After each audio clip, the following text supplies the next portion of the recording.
last operation, subtracting scientific notation.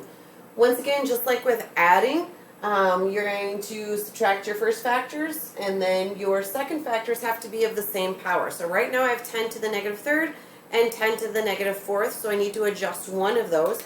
I'm going to adjust the second one here.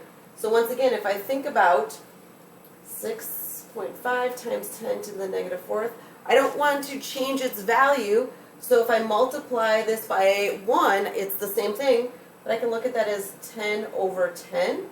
All right, and I want to think about adjusting this so it has the same exponent here as negative 3. So I want to add 1 to that, so that would be multiply. So this time I'm going to multiply this, and I'm going to divide this. So 6.5 divided by 10 is going to end up at 0.65. Multiplying this by power 10, so this is like 10 to the first. Negative 4 plus 1 is the same as negative 3.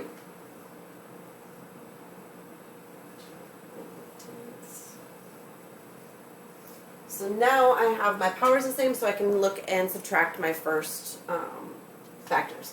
So here I want to subtract. If I take 2 and 8 tenths minus 0 and 65 hundredths, add a 0, that is 7. 10 minus 5 is 5, 7 minus 6 is 1, decimal point, and a 2. So 2 and 15 hundredths times 10 to the negative third.